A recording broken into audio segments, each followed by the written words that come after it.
Hey, what's up, y'all? I am Simon Garcia, and welcome to Crash and Convos. This podcast is all about exploring the ups and downs of life, wellness, resilience, and everything in between through the arts of conversation. We'll also dive into deep discussions on existential questions, philosophical thoughts, and how we are part of something bigger. By sharing my experiences along with those of my guests, I hope to bring you inspiration and a sense of direction through connection, which may help the listener begin to understand and unravel some situations they may be facing. To support this podcast, please subscribe, like, or share with someone you feel it may help. Thank you for your time and your presence. Now, I welcome my next guest. It's interesting you say that because, I mean, obviously you're a creative person, right? You're artistic, but yeah, man, I've been following your page for a while now, and I feel like I've noticed a pattern within artistic people. Like they have a lot of stuff going on at once. Their mind's always constantly like thinking about the next thing or the new thing or Right. past or present. It's like we're existing in all times at once. And with that, it comes with distraction. It brings a lot of noise. Yeah. Like it's noisy. Yeah. I think that when you are creative, you do tend to look back at your old work, and it's kind of weird because with tattooing, you're stuck in a time. You know, if I do a tattoo on you in '09, it's gonna look the exact same way as it does today, right? Yeah. So it freezes, where you were at, Yeah. where your artistic ability or influences were at that time. So it's kind of a trip because things change over time. So when you look at a tattoo you did from '09, you're like, oh man, I could have done that different. I could have done that better. But looking back at it, it can also cause depression because you're looking like, oh man, I could have done things differently. Yeah. And at the same time, it can create anxiety because it's like, well, where am I going with this? Do I have a direction? Or am I just doing this to do it? Yeah. So it's interesting. No, and that's a good point because and it's so personal, right? Because you are pretty much putting your art on somebody's body, For sure. right? Yeah. And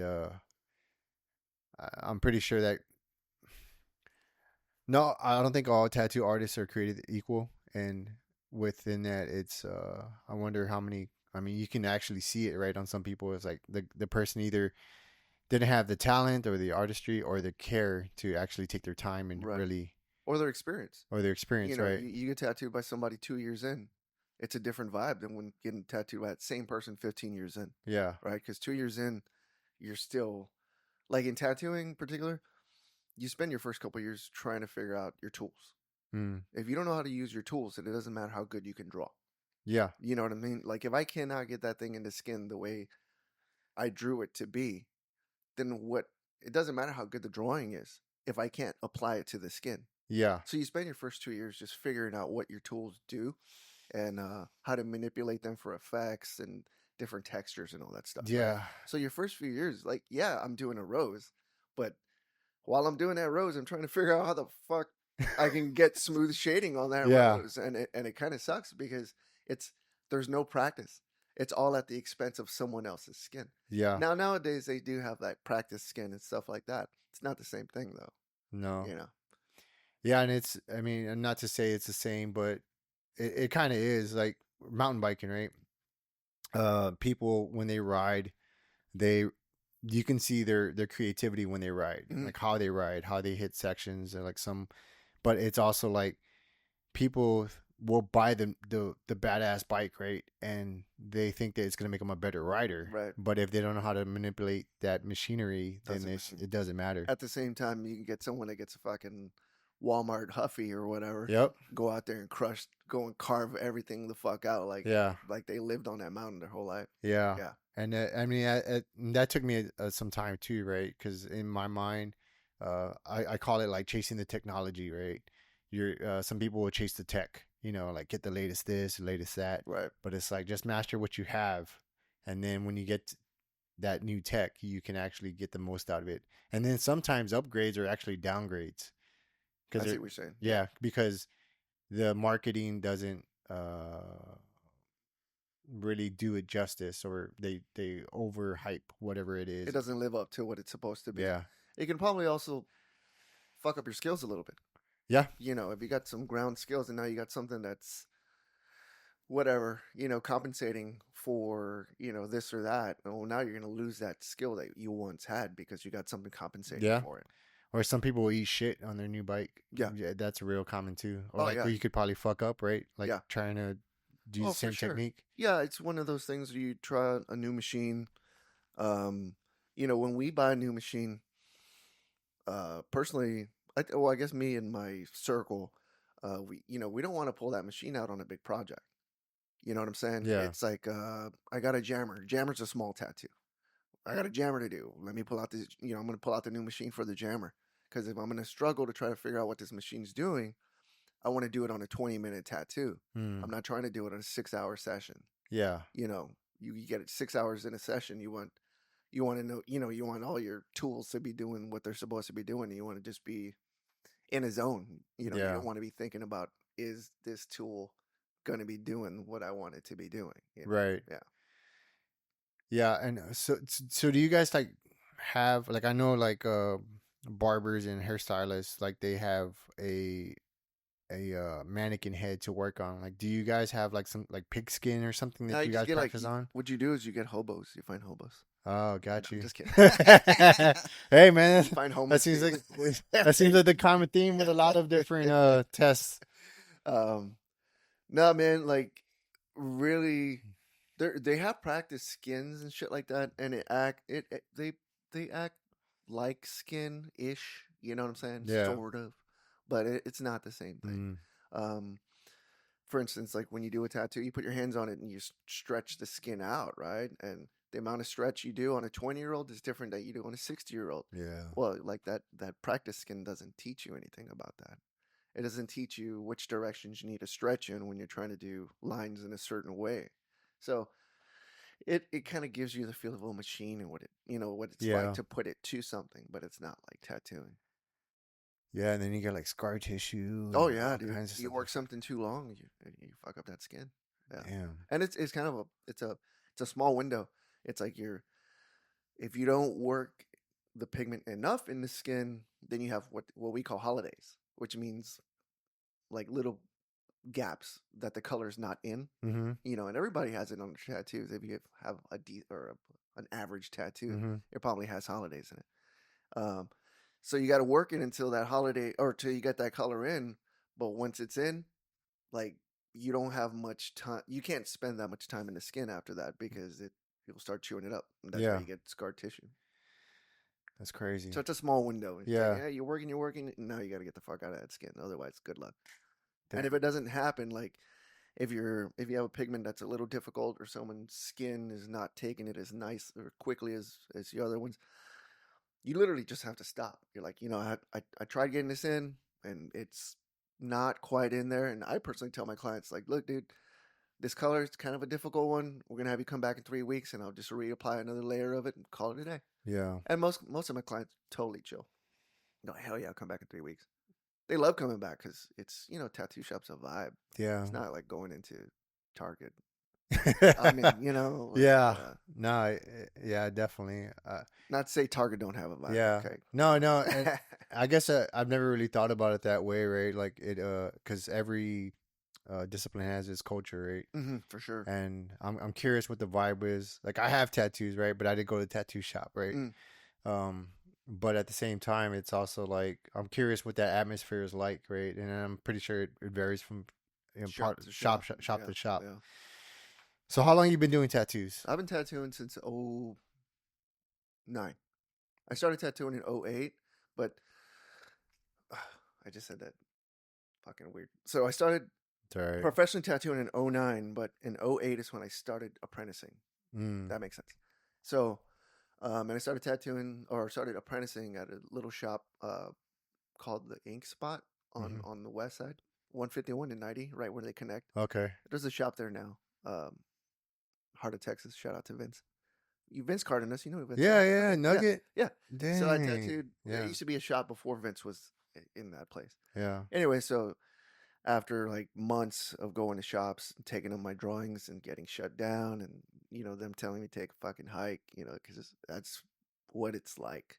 Um, they said, yeah, they're like, dude, you paint? I'm like, yeah, I paint a little bit. And they're like, teach us how to paint. We'll teach you how to tattoo.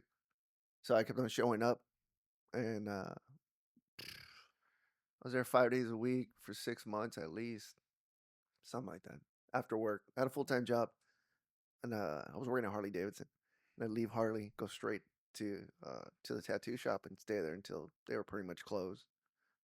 And yeah, that's What type of painting do you like? acrylic. On canvas? Oh, okay. Yeah, just Okay. acrylic painting on canvases or Okay. wood or whatever. It didn't Yeah, matter yeah, what yeah. painting. So yeah, I went in there and started teaching them a little bit about painting, and they were teaching me a little about tattooing. And after being there for a few months, they're like, "Well, get a tattoo machine." And me, not knowing anything about it, I went on eBay and got a kit, which is like what you're not supposed to fucking do. But the dudes that were also teaching me, in my defense, didn't really give me a proper apprenticeship. It was Yeah. more like, show up, dude. We'll teach you whatever fuck we, have to show you for the day type of shit. And most of the time, I just showed up and cleaned up, and it wasn't like, there was no, there wasn't a format. There wasn't like, okay, here's what we're gonna do. Week 1, this is what we're gonna do. Nothing like that. It's just like show up. Yeah. And so it's plenty of throwing out the trash and getting shit talked to me all day long because I'm the shop bitch. And after being in the military and being a staff sergeant, it's a tough pill to swallow, dude. Yeah. When you want something bad enough, like whatever the fuck, you do it. Yeah, but I that's kind of good too because it kind of like it checks your ego a little bit, right? Big time. Yeah, Big time, dude. it kind of allows you to kind of feel like you're part of something again. You're For like sure. redefining yourself. Totally different culture, obviously, but still, I wanted to be immersed in it for sure. But So it was interesting, man, because it's not like, there's, like I said, there's no format. So you could just be pissed off and be like, fuck it, I'm not going today. yeah, And that'll be the end of your apprenticeship.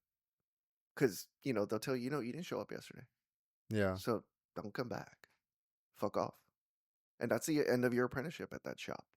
So it's difficult because you can't show any weakness. You just got to go in there every day and be like, I'm here to do it again. I'm here to, try yeah. to learn whatever smidget I can pull out today. That's basically what I was trying to do. They wouldn't teach me much, but I was there to watch. Got you. And you can learn a whole lot by observation, Right. right? So, I'd watch how they set up, how they tore down. I already had some bloodborne pathogen stuff that I knew because of military. Thank God. Right. Because sometimes these dudes would tear down with no gloves on. Like, these are dudes that were, not all of them, but a couple of dudes, pretty gnarly, prison tattooers type of dudes. Got you. Yeah. So their probably main concern wasn't because of whatever they experienced in prison, right? Yeah. Like, It was about making money. yeah. Like the shop I was working at was about making money. It wasn't about artistry. And a lot of shops, that's what it's about. So what started you down that path? Like when did you learn like that's what you wanted to do? In high school. I was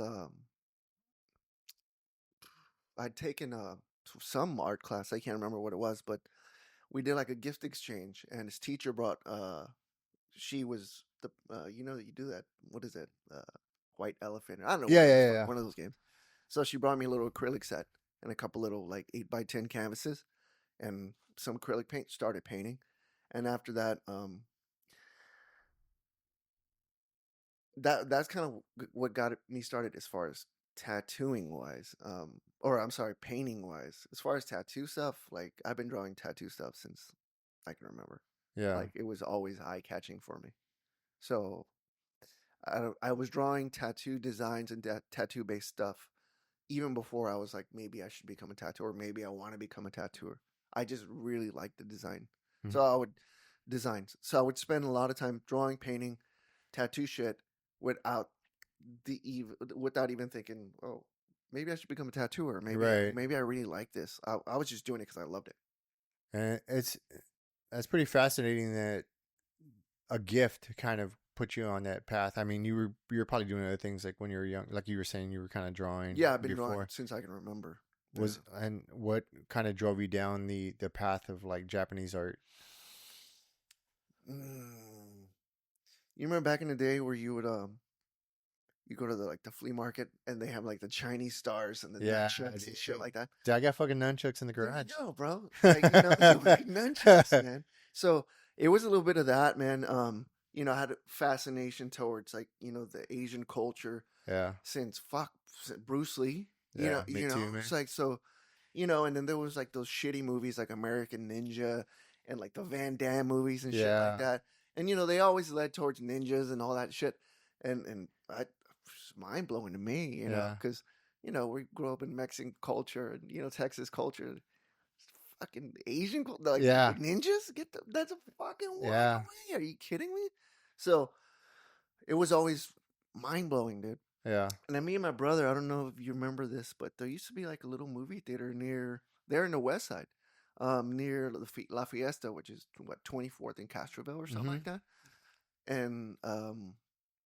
And my memories might be fucked up, and we may have gone downtown, but for some reason I remember this little theater in that area, and we pay like a quarter, 50 cents, and they play like three like Shaolin Wu Tang style movies that were like 20, 30 minutes long. Was that the Aztec Theater Maybe it was the downtown? Aztec downtown. I don't know, dude. Like, Yeah, for some reason in my head, it was around that area, but maybe that's where we caught the bus and where we go out to yeah. fucking. It's strange, right? How like your memories kind of just fuse together. How they And start yeah, blending. you have Yeah, to like dude. kind of Pull them. Yeah. Yeah, Separate them, pull them apart. yeah. And shit. Yeah. I have to do that often. Like I'll have a memory and then I'll like bounce that off my sisters or my brother. Like, hey, did this happen like this? Yeah. And sometimes it's like, yeah, like no, dude, you're fucking making shit. I'm like, dude, that's how I remember. I Yeah. don't know why I Yeah. remember it that way. It's like that when it's perspective, right? Like, Yeah. when you're a kid, everybody's so tall, and then Yeah. when you're tall, everyone's so small. Yeah. It's one of those things, Yeah. right? Like so. But yeah, man. I fell in love with it then. Ish, I guess. I had a strong interest, and then after I was in the Air Force, 96 to 04, and then I was on leave in Portland with my ex-wife, and we got a phone call saying that we had orders. Her and I got orders to Okinawa, Badass. and they're like, "Well, you're gonna have to extend, or whatever." And at that time, I was getting out. In Yeah. my head, I'm fucking gone. Yeah.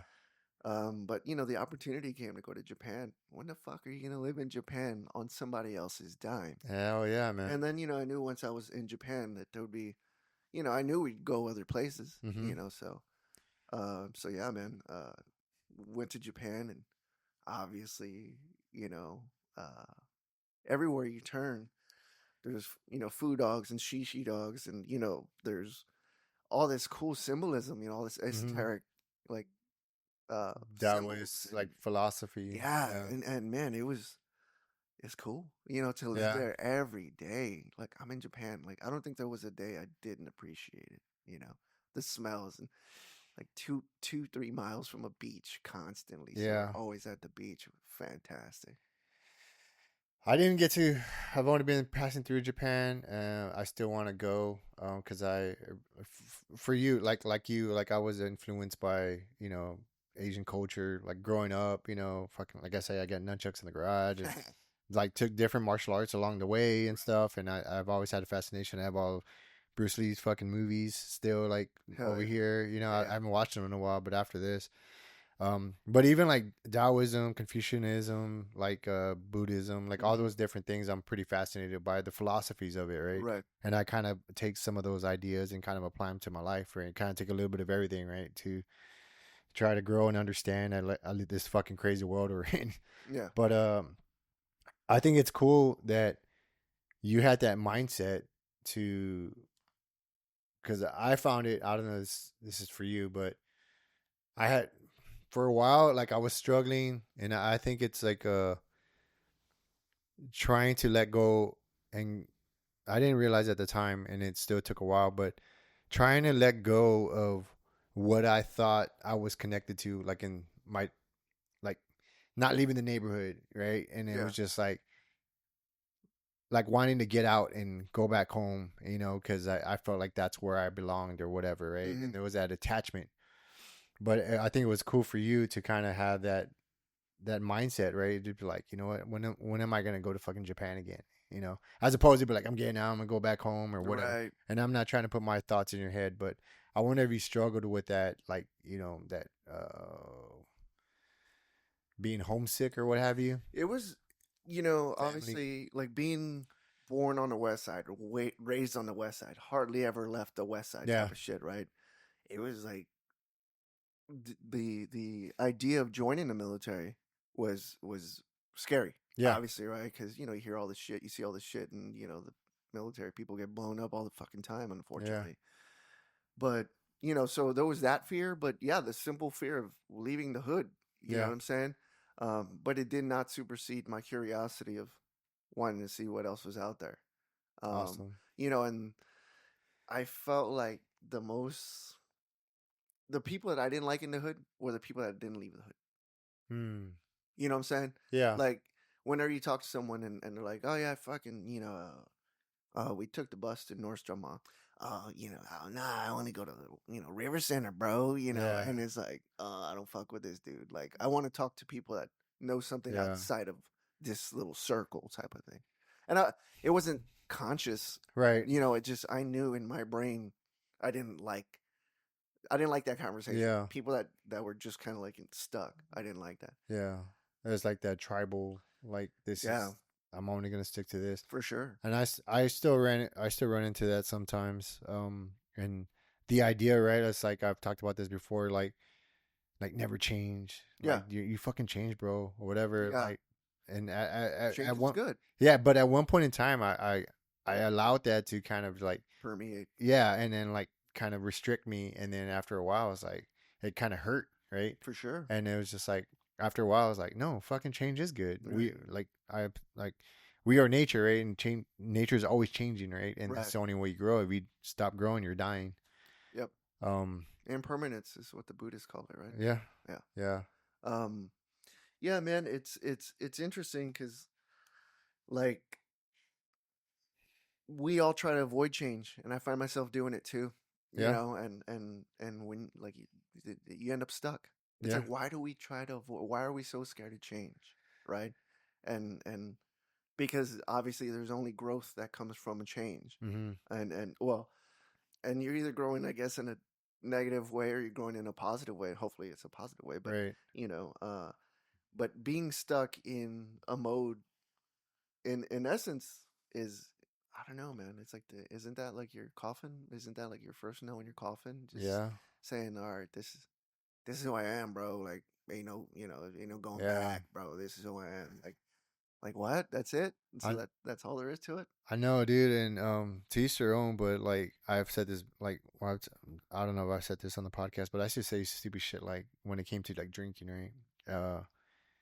And I think it was an adopted idea. And going back to influence, it's amazing, like what we listen to, eat, all these things that we consume, visually, diet, whatever, we become, right? Mm-hmm. And I adopted this. I don't even know where I got this idea from. Maybe one of my theos or something. But like, if anybody ever made me stop drinking, I'd fucking leave them. I used to say that to my wife, but not at her. But it's like, but Yeah. and I thought that, and I was like, and I think back on, it, I'm like, what the fuck were you talking about? Like, that doesn't even make any sense, dude. Like, but I don't know, dude. Yeah. It's funny because we grew up in a here in San Antonio, in Texas, we're a drinking culture. Yeah, You live for the weekend. If you don't live for that night, you're living for the weekend yeah, to get fucked up Friday and Saturday night, and then hopefully Sunday if you still got the hair of the dog in you, right? yeah, And of course you do it during the week, a little yeah, bit too. And I don't know, man. We all get sucked into it. yeah, When I was in the band, tearing it up, yeah, like from '04 to '07 or '08, like fucking yeah, tearing it up, bro.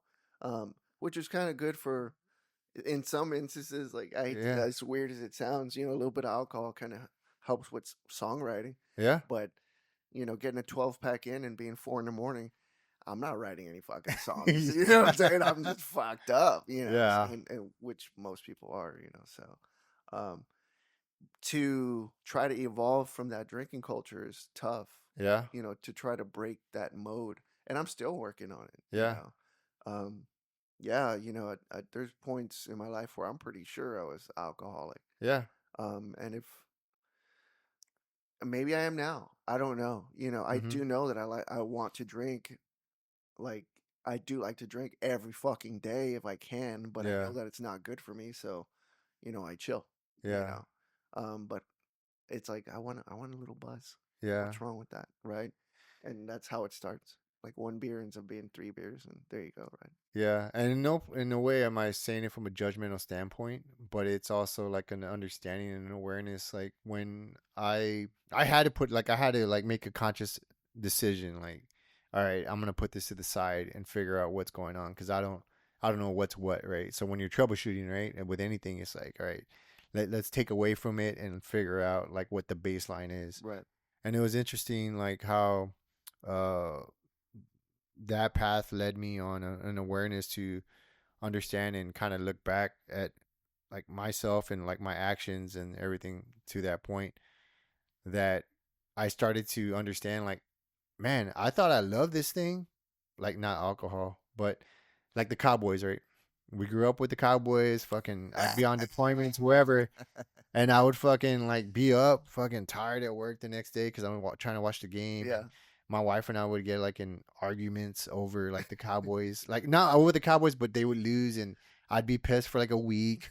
I wouldn't fucking watch TV, and it like consumed me, dude. And I wasn't aware of it because I was in this cycle. But when I put drinking to the side, first weekend the Cowboys played, right? I lit the grill up, and in my mind, like, I think I just conditioned myself to like I wanted to hear that, right when I Yeah, light the for grill, the sure. smell, Yeah. and then I watched the game and I was like, it's not the same.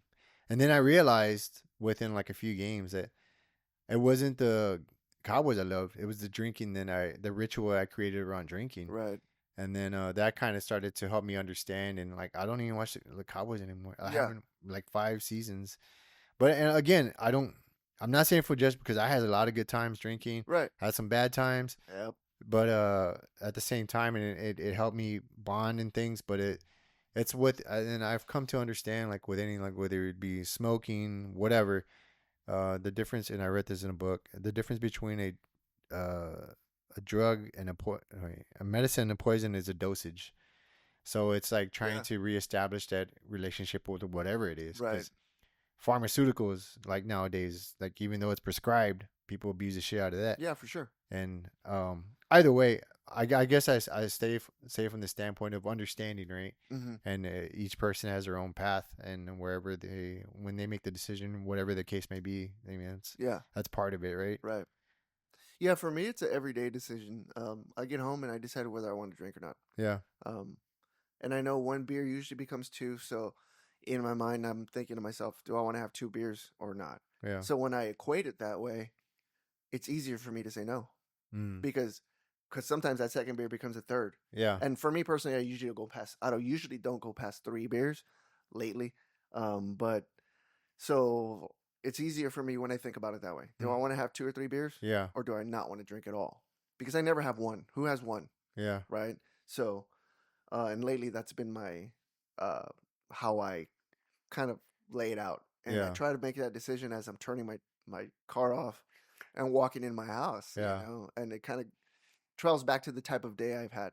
If I had a great day, that doesn't mean I run to my beer, but sometimes I've had a great day. I'm like, dude, I want a fucking beer. Yeah. That's the day, man. That's cool. And sometimes I've had a drag ass day, and it's like, you know what? If I have that one beer, I'm gonna have 3, and I'm not gonna feel any better. Yeah. So it's just kind of funny that way. Yeah. Yeah, and it's just understanding that relationship, right? And like understanding, because I stopped drinking, and I have a drink every once in a while. Like I went to my buddy's retirement in Las Vegas, and he rented a suite and the whole thing for a retirement party. He had like a fancy tequila, right? And that wasn't one of my drinks of choice, right? A little bit of some tequila with some water, Yeah. some ice. But I had a shot and I just kind of sipped it, right? I was that dude, right? But at the same time, and like I did it, and then like it's because I understand where it's at, right? With it, where my relationship is with it.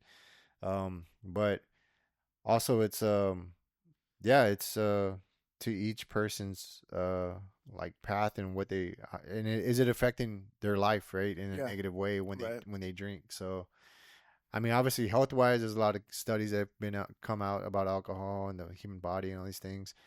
But it's with anything. And one of the things that I started doing when I got out was like, and I never used to smoke weed at all. But one of the things I did do, especially like when I was trying to wean myself off of like antidepressants and like antipsychotics and all those things that the VA put me on, Yeah. or inpatient in VA, and it was just like after a while, I was like, where the fuck is my baseline? You Yeah. know what I mean? Yeah. Like I can't feel anything. I couldn't feel anything beforehand, but now I've been on these pills for like 5 6 years. Like, where am I? Where do I exist? Like, Right. I don't know what's up or down emotionally. Right. Um, and then trying to work with the VA and trying to get off of them, they didn't want to help me get off of them. Right. And I know that's per doctor, right? But this one doc, I told her like, either I fucking do it with you or without you. So, We gotta figure this out. yeah, I got to figure this out. So, long story short, I had to do it on my own. It sucked, but at the same time, what I used, and I don't recommend this to everyone because weed's not for everyone, especially if you have like psychosis in your family, and that can cause a whole different, chain of events, which are not good. But I use that to taper off, and every once in a while, I'll like, little one just to kind of ease. But then I started to understand, especially like when I first started, I started to use the same habits like with alcohol. Yeah. Had a bad day or going into a social setting, I started to use it as a crutch. And then I didn't like that. For me personally, I didn't like that. I was like, fuck, man, I don't want to have to depend on this one thing to have to be uh, like like what if I don't have it? What am I gonna do? Right. You know what I mean? Right. So I started to reestablish myself with that and kind of um, I don't want to say get power over it, because I do feel like, even though people will say this, but they will say like weed's not addictive, but Mm-hmm. I think it is, Mm-hmm. because you start to chase it. It's the dopamine that you're getting addicted to, right? Mm. Or like that good feeling, like, oh, I can. Because I've heard people, especially young kids nowadays, like, I need this to work. I need this to this. Right. And I'm like, well, what if you don't have? What are you gonna do? Yeah. You know what I mean? Right. So at some point we have to find our own autonomy. And then like I said earlier, everyone's path is different. But Yeah.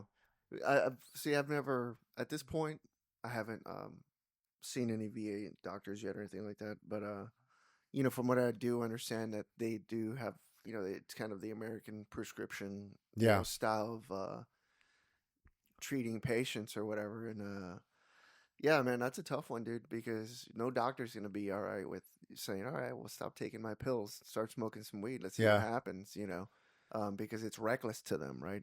yeah. It's so fucking scary, and it's probably because they don't smoke weed. Yeah, and I asked them like too, like what is yours, like, have you, because there was research that was coming out Yeah, or for absolutely.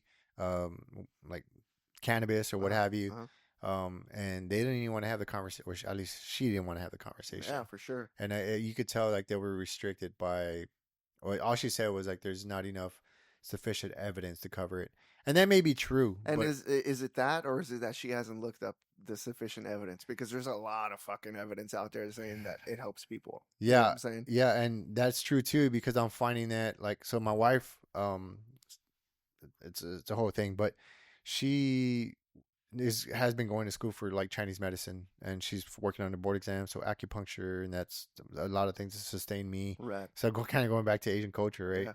Yeah. Um, but either way, that has maintained me for a while, and allowed me to maintain myself, Hmm. like with pain and all that kinds of stuff.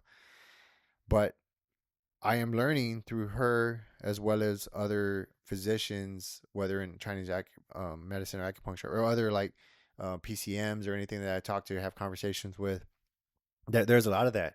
Like, I got my degree now. Now I don't have to do any continuous learning. Yeah, it's like what? Yeah. What? Like So I learned a tattoo in '09, so I didn't learn anything else from yeah, that. You're like, what the fuck is that? You don't want to be a better doctor? yeah, Like, come on, dude. Like, the research is always going on. yep, So, did your life end at, when you walked your stage and got your degree? Come on. It's kind of irresponsible. yeah, And I can totally relate with that, like on marijuana, because when I got out, I want to say the first day I was home, I smoked. I overdosed totally, and it fucked me up. And I didn't smoke for 2, 3. actually longer than that. I did Yeah. smoke for a long time because of that. And I Yeah. just thought to myself, weed just too strong now or whatever. And when I say overdosed, I just smoked too much weed and with the homies or whatever, Yeah. ended up falling asleep on the couch type of thing. Yeah. Like I wasn't in the fucking hospital. Like that doesn't happen Yeah. when you overdose on weed, when you smoke Yeah. too much weed. You literally just get a headache and fall asleep somewhere, Yeah. So, so I was turned off to it, and like in high school, of course we smoked, Yeah. so I was like on, buddy. Like, Yeah. me and the homies, we, not daily, but Yeah. we lived Whenever you got it, yeah. fun, dude, Yeah. and it's high school. So, and then, after joining the military, all that shit stopped. I didn't touch it once, Yeah. and I knew people that would come home and smoke weed or whatever, Yeah. but I was to me, I was going to be in until I was out, Yeah. so it didn't make sense to me. And, so after I got out, like I said, the day I came home, I smoked, got fucked up. And then I knew I had to search for a job. So I stopped. That was the only time that I smoked. And then as things kind of moved on forward, I became a tattooer and I realized I can do this again. Yeah. And a smoke shop happened to open up next to us. And the owners were extremely educated. They gave me confidence to say, like, all right, I want to try this again. Yeah. And dude, I was shook, bro, because I know, like, the weed from today is not the same weed from 20 years ago, right? Isn't that your grandparents' weed? No, Yeah. man, it's fire, right? So anyway, I was, I started going in there into smoke shop and started asking questions, and then this led to another, and then, I decided to get me a little pipe and smoke a little, and then, I remembered, oh yeah, this is what it did. Yeah. This is what it did for me. And since then I haven't turned that off. Yeah.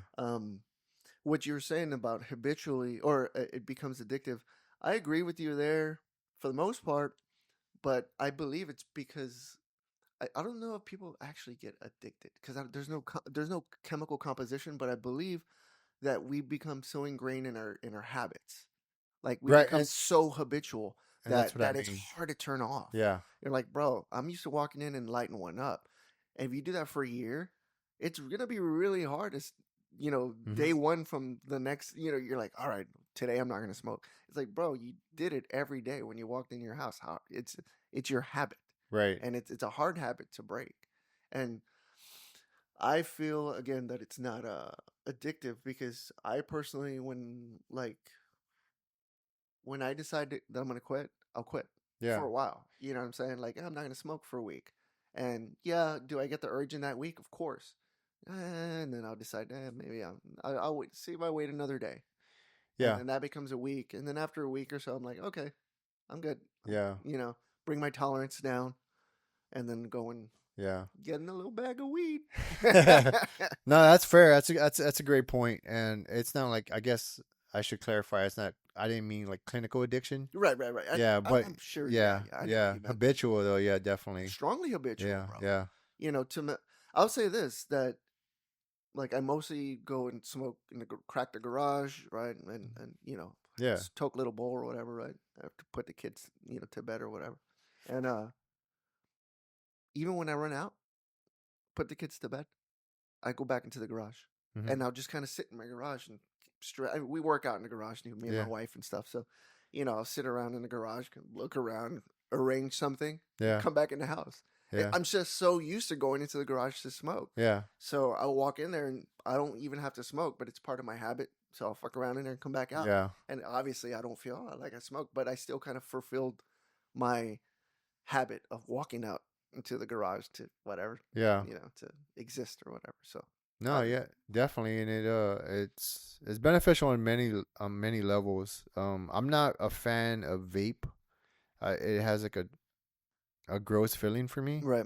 You talking about CBD vapes or tobacco vapes or? No, just vapes. Well, I haven't smoked nicotine or any type of, but more specifically like CBD vapes. Or THC vapes. Yeah. I tried those in the beginning, and it's just got like a very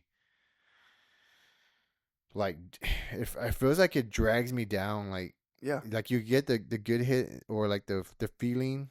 Like in the beginning, but then like the lingering, like condition wise, like riding or anything else, working out, I feel like it drags me down. Like it's almost like the the oil kind of gets in my lungs and it's just heavy. Yeah. But with like flour, and it's like the natural way, right? Just Mm. a little bit of that, like, and I'm talking about like a little fucking like little Mm-hmm. pinch, right? Mm-hmm. Because I've learned, right? Like, because I think initially it was like ego, right? Like, it's kind of like with drinking, like, oh, dude, I'm gonna fucking do Yeah, this, or bro. I'm whatever. a fucking Yeah, ooh, yeah, yeah. But then after a while, it's like that's not sustainable, And then you get the tolerance, like you spoke of, and then it gets expensive, all those things, and then factor in like me trying to change my relationship with it and understanding.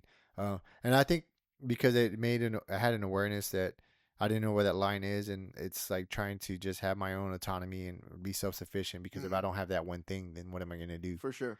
But with that, it's do you feel like I know what it does for me is artistically, but how does that help with your drawing and or just in general? Like how do you get in that space for creating new art? Mm,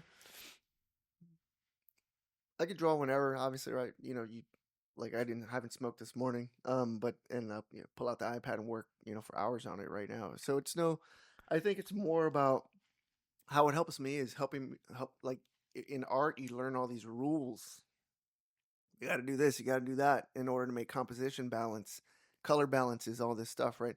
And it helps me toss the rules. I'm like, Mm. okay, not the fundamental rules of what makes the tattoo good, just the like, maybe I'm gonna make these eyes a little bit more bug-eyed on this thing, Mm. or maybe I'm gonna make the hand a little bit like creepier, the nails longer, or some blood spewing out of this, or maybe this dragon have this awkward turn to it instead of like these usual stances. So it helps me just kind of take the rules down a little bit. Yeah. And then also being like a shop owner since '09, so what, 14 15 years now. It working with people and working with clients, things can get a little frustrating sometimes, Mm-hmm. and so it I think it helps with that too. Yeah. Being able to just like chill, little relaxation, like, this isn't really that big of a deal. Yeah. I think People. Go ahead. No, go ahead. I would say between that and exercise, like those are the two biggest de-stressors in my Yeah. life. That's like, okay, cool. I feel a little bit more calm about this situation. You know what I'm saying? Yeah, and it's good you have those because you need a balance to kind of get that excess energy out. Mm-hmm. Because if not, then it leads to other stuff, depression, anger, all these things. Yeah. Where do you?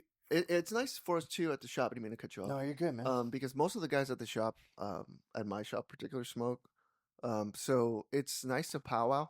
Well, Mm-hmm. because we literally it's a powwow, right? Yeah. Like, go back thousands of years. It's Yeah, the natives. peace Yeah. pipe, bro. So we're sitting around our fire, right, talking, Okay. and it'll be like, the conversation is often like, bro, this fucking dude came in with this, the shitty dagger on his forearm, and he's asking me for this fucking like this girl head. Like, well, how the fuck am I gonna position that? And as we're sitting there smoking, we're having this conversation on how to problem Yeah. solve art, and it's not. We have a very unique relationship, like me and the homies at the shop. Mhm. We've been together for a long time, and it's because of that.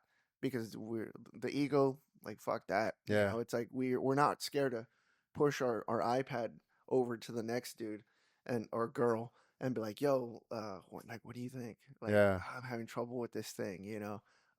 We're all open to criticism, to Mhm. positive criticism or whatever. Right. So, and the smoking really helps that. Like I Yeah. said, man, it'd be four of us in a circle, and one dude will literally have his fucking, a drawing pad out and be like, dude, like, I can't fucking, Yeah. Yeah. and like it's great, it Yeah. helps in that sense for sure. So So it's ritualistic. Is yeah, basically where I was gonna go with that. definitely, man. It's kind of staff meeting I would like to be part of. You know what I Right, mean? safety. Yeah, and that's kind of opposite, right? I've kind of worked in corporate type of meetings and stuff like that, Yeah, me like too. in the Air Force, and to each their own. They have their place, but a lot of times you would struggle with ego, people with their pet projects and Yeah, stuff like that, and or like they were out in the military, but they still had their rank on them. You yeah. know what I Oh mean? yeah. It's just like so. Either way, like to have that type of collaboration, right? And like low ego, best product forward, best for the customer. It's not about me. That's great, man. Yeah, it's organic, and On many levels. It is, man. It is. It really is. And they like one of the guys, one of the my brother, dude. This dude Butter. Shout out Butter. He's a ridiculously dope artist. He goes to. As a matter of fact, he flew out this morning to a Native American Oh, badass. ritual, like not the ayahuasca, Yeah, the it's peyote, yeah, it's the moon, one of the moon phase.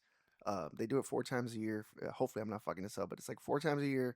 And when the moon hits a different phase, they go out there and do, like a ceremony mm-hmm. with their medicine, their peyote medicine. Yeah. And so it's nice having someone that's so knowledgeable and seasoned and experienced in these types of things, because it makes me be I'm more open, because he speaks of MDMA or DMT, Yeah, yeah. that type of thing, and so it's like, all right, like Yeah. I don't have a reason to be scared. I have a source of Yeah. information, and someone that's done it personally that can tell me here's Mm-hmm. here. Not that he's a guide or whatever, but he's definitely someone that he's a good resource for information Definitely. to calm myself, type of thing. So, but yeah, man, it's kind of cool being in a circle, working within an industry in which we don't have those limitations. Where if anybody comes in wearing their rank, they'll get fucked off so fast. Yeah. Like Hey, what are you doing, dude? come on. Yeah. Come What on. what is this? I What had do you got issues going? with Yeah. that. I had issues with that. Like, Yeah. getting out of the military and then whatever it was, 4 or 5 years later, opening a business. I had my people that worked for me, and that's what I would say. Oh yeah, I got these guys working for me, and like that mentality was fucked for me. It changed. It changed to who I work with, Right. because we're all this. We're a body. We're Team. we're Yeah. Voltron, dude. Like we can't be Voltron unless all the pieces kind of jump in, Right. right? So, so yeah, man, it's yeah, the ego can jump in sometimes. Yeah, and it does. It does for me too. I took myself pretty serious at one point too, because I don't know. There's a place for that, right? And I try to. You need that sometimes. Yeah, you need that sometimes, especially when you have knuckleheads. But at the same time, it's like it doesn't. I think Ram Dass talks about how not. I don't think he does talk about like wearing suits, and there's all these different suits that you wear, like you're someone different with your wife than you are with your friends and your family and all this. So all these roles, right? So you put that suit on, Right. and it's understanding like when to take that suit out of the closet for the appropriate situation, right? All right, I need to be a father now. I need to be a husband now. But we just do it like unknowingly. But if you can consciously do it, and I think that's where a lot of men in particular struggle with the idea of healing, because they think once I accept this idea of like that I'm gonna be weak, but you can be both, right? There's a time to be vulnerable, there's a time to be strong, there's a time to be this. Yeah. You can be all those things, right, just at various points. So yeah, and that's good that like one is like the awareness, right? And then 2, it's like, all right, I'm aware, I got to educate myself. And then 3, I got to take action. I got to practice. Yeah, and it's practice, right? It's a skill. All these things are skills, and nobody learns them overnight. But it's having conversations like this, which is important. And that's good because it makes you a better leader, and it makes you a better friend, and all these things, right? And people can come to you, because with people have problems, right? And you can't best help your team if you don't understand who they are as a person on at the very basis. Yeah, for sure. Where do you think ideas come from? Who knows, dude? I don't fucking know. I was talking to somebody about that. It's like, I think part of it is obviously influence, like what you're looking at, right? What you eat, drink, and consume. But I also think obviously past experiences is a huge thing. Yeah. But who knows? Where else do they come from? Like, how does the universe, like, I don't know. It's strange, because every once in a while you come up with this really dope idea, and like most of the time I don't think it came from me. Yeah. It's like, no, somebody else. This came from something else. Somebody did this before me that did it better than me. Yeah. Like, so it's I don't know. Like, I don't know. You tell me where the ideas come from. There's a couple of different theories, and I think that's part of it, right? But I think there's like a. Have you ever heard of Akashic Records? Vaguely. So it's just think of it as like the universe is like the universe consciousness. Okay. Like these ideas are kind of floating around the ether, and we're in that vibration to sync up with they'll like come in. Mm-hmm. I think that's why a lot of people have the same idea at the same time, or like think of comedians, right? Like, hey, that dude stole my line, and that could be true, but how the situation is observable by everyone, right? And somebody in that craft will see the same situation, and it's pretty damn likely if you're thinking of breaking up, putting a bit together, then you're going to like probably think about it in the same way, right? Because there's only so many ways that you can put that bit together, Right. Unless it's a personal experience that you're pulling from, and then that's something else, right? Right.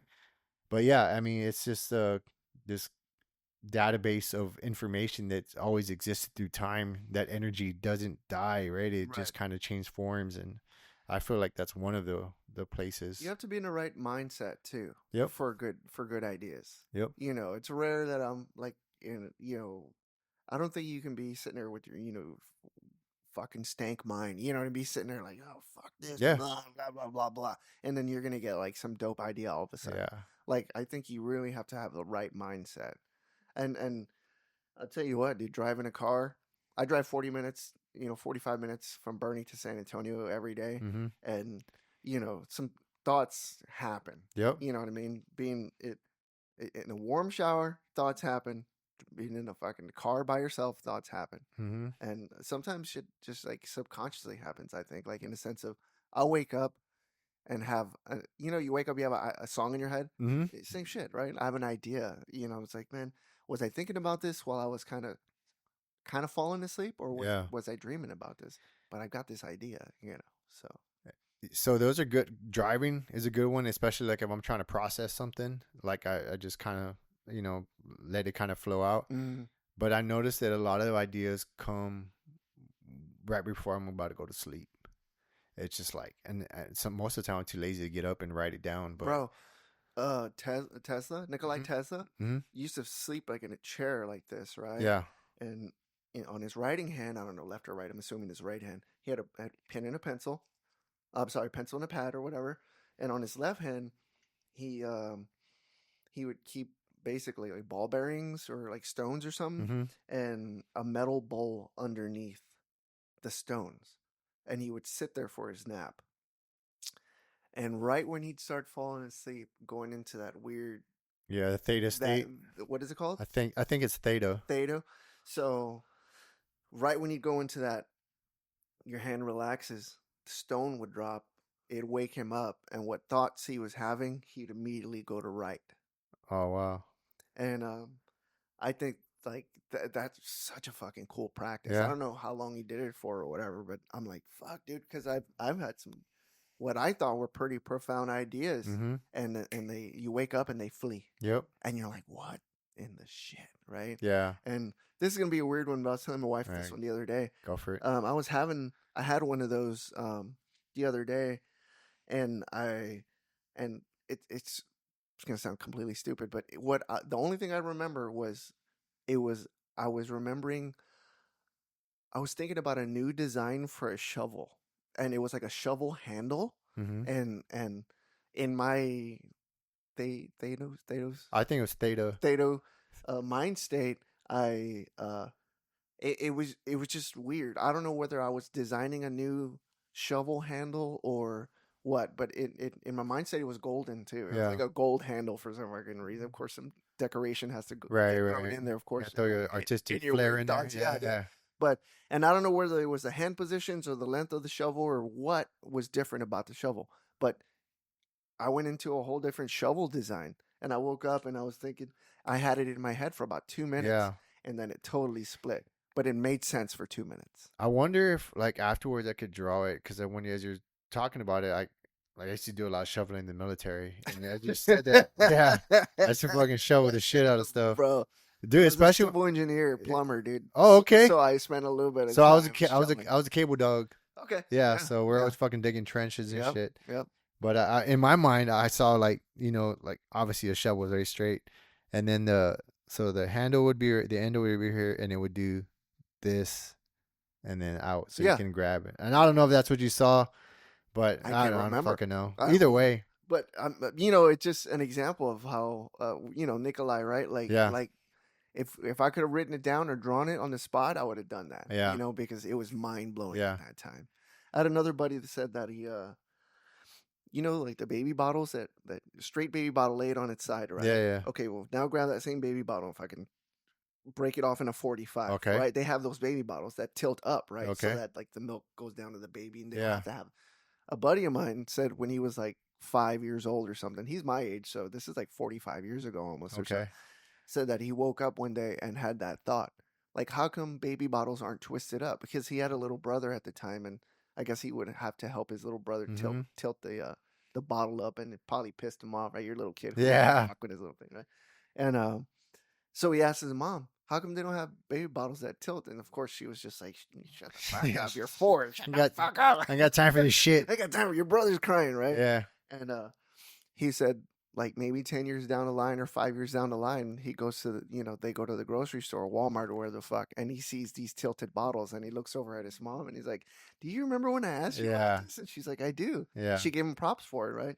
But again, one of those things, he's like, bro, I could have been a billionaire right now, like maybe. Yeah, and if you think, as you were talking about that, I was thinking about like I don't know if all the tribes did it, but like Native Americans were, they had the water. I don't know if it was like bison. I'm probably fucking this up, but like it was leather, right? But it was in a like a U. I don't want to say like a V shape. So that Pouch. which makes sense, right? Yeah. And like I remember, like in my mind, I could see it was like a strap on hanging on their side or whatever. But yeah, it's very practical, right? As opposed to this, like, I don't know. We want to put things in straight lines sometimes. And yeah. I mean, it would make more sense than a fucking 60-ounce Yeti that you paid $200 for. Yeah. Right? Well, that shit is crazy to me, right? Yeah. When I walk into, the fucking academy, and they got like these, I don't know, $800 coolers that are pink. Yeah. What are we doing, dude? Don't you just dude. need to put meat in that fucking thing and keep it cold? Yeah. I don't know. And those things don't even stay as cool as like some of the Coleman like contain like the old school ones, right? School like ones, so when I was stationed in New Mexico, my first station, I was where were you in New Mexico? In Alamogordo. Okay. What is that? Holloman. Yeah. With F-117. Yeah. So I was working with civil engineer, and I need to get some shit signed off. So they put me in like exterior plumbing with a civilian, old dude named Bill. Okay. And I would watch Bill pour a whole fucking coffee cup or a whole, coffee mug or whatever, right, container into like this big ass thermos. We go and do our jobs, dude. I'm telling you, at noon, when he would open that thing up for some more coffee, it would still be smoking. Damn. We're talking 4 hours later. Yeah. Old Coleman, with the metal handle that, like your abuelito had, your grandfather had. Yeah. Right? Like, and that's all you need. Yeah. That's all you need, I remember like older generations always saying like, "Hey, don't make them like they used to," but that's true. It's true, dude. Yeah, because that's like I forgot what the actual term is, but there's a model for like making things not last as long. And what is it, like programmed obsolescence or something like that? Yeah, something like that. Designed obsolescence, or designed to die at a certain time. Right. Like iPads and whatever the fuck. Everything technology based right now, man. Isn't it crazy? Yeah, it is crazy. But when you have a society that's like, well, financially, that's based off of just, making money, then everything goes backwards. Yeah. I mean, and to think if everybody built things designed to last, how much I think our society would be better. Yeah. Because we would spend money on things that we actually need. Instead of saying, "Oh, I want a new phone. I want a new phone." If you're saying that every 2 years, dude. Yeah. How much is a phone now? $1,500? Yeah. That's crazy. It's ridiculous, man. That's crazy. Shit, fucking eggs are like. Our first car was $600. That's crazy. Ford Escort. Yeah. A wagon. Yeah. Yeah. The stereo I put in it was $600. So. Dang. So it's $1,200. $1,200 I had invested in my Ford Escort wagon. Did you have bumps in there? You know I had bumps in there. You put like 212s in the fucking. That bitch gonna rattle apart. Hell yeah! Dude. I got lucky the doors didn't fall off. So I sold it to an ex-girlfriend. Yeah. In fact, yeah. Stereo had to come out though. Yeah, of course, dude. Yeah. You gotta put in the new car. Absolutely. Yeah. Yeah. So what was that journey like? You went from an apprentice to the idea of owning your own shop. So I always wanted to own my own business, and after I joined the military, I feel like I started gaining a bigger understanding of the world. Right, I wanted to do bigger things because I wasn't just no longer stuck in my neighborhood. Right. Mm-hmm. So to me, it was like I felt, I still feel this way, but I felt stronger that I could do whatever the fuck I wanted. Yeah. Right. So I wanted to own my own business. To me, in my brain, the only way to get ahead was to own my own business. So at some point, I felt like I was going to do that in my life. I didn't know that it was going to be with tattooing, honestly. Yeah. Like I didn't know what it was going to be in. I thought it was going to be, for some reason, like in music. I was looking to make my own label or something like that. After being in a band for 7 years or so, different bands, it was my passion. Music, is right up there with drawing. So, and then so after the apprenticeship, what happened? I remember. Okay, so I was working at Harley Davidson, right, and doing my apprenticeship. And at the time, I had a girlfriend. She also worked at Harley Davidson. She was one of the managers. Okay. And I was right at the end of my apprenticeship, pretty much, where they were letting me do walk-in tattoos, not hard ones, just really basic ones. Mm-hmm. And I was at work one day, and they kind of the man, the store GM walks in, and he's like, "Well, we all know about you and the girlfriend." And I'm like, "All right, so what's up?" And he's like, "Well, either you can quit or she can quit, but y'all both can't work here." And it was an issue with me being a salesperson and her being a finance person, and obviously she was probably at that time. Finance people make a lot of fucking money, car, the car business or whatever. So she was making, I don't know, a lot of money. Mm-hmm. And I know what I was making, but it wasn't what she was making. Right. So it only made sense for me to quit, and which is kind of dumb, but whatever. I was like, all right, you know what? Now's the time to go. I had saved up a couple bucks, and her and I kind of conjured like, hey, let's open up a tattoo shop. And through like drunken conversations with her friends, we kind of like planned it one night. I think at a sushi actually. We're sitting there like having sushi one night, and it's like, you know what? Let's do this. So we're sitting with a couple girls that did hair. Okay. And they're heavily tattooed, and they were like in this, the vibe, right? And they were kind of complaining about where they were working at. So in one night, we opened up a tattoo shop that also had like this alternative, feeling style salon on the other side of it. So when we first opened up our shop, it was just that. You'd walk in, we had a front desk, and then you either went over and got a haircut or you went and got the tattoo type of shit. Yeah. Anyway, so when I opened up the shop, I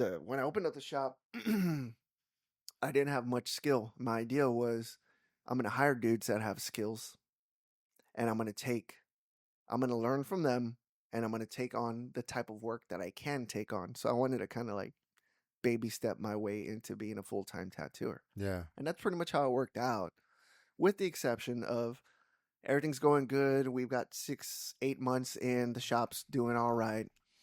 And then all of a sudden, the hair people decided, maybe I'm going to go back to my old salon because things were safer over there.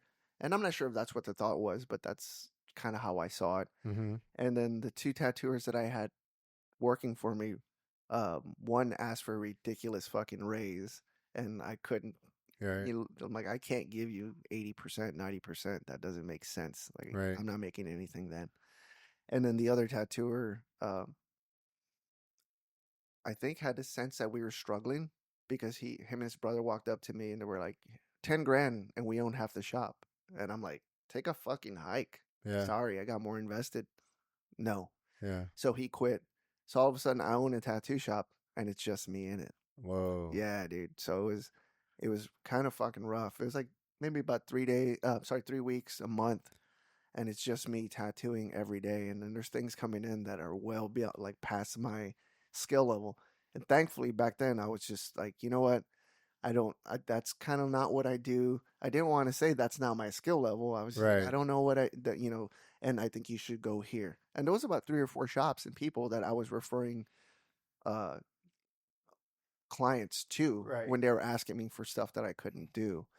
Um, and I ended up hiring this dude Eloy Garcia. Shout out to Eloy, and he ended up being like my inadvertent mentor. And he, we'd come in every day and talk about just fundamentals of tattooing, like Oh, the whoa. basics, the basics, the basics. And in some way, my my tattoo education started with him.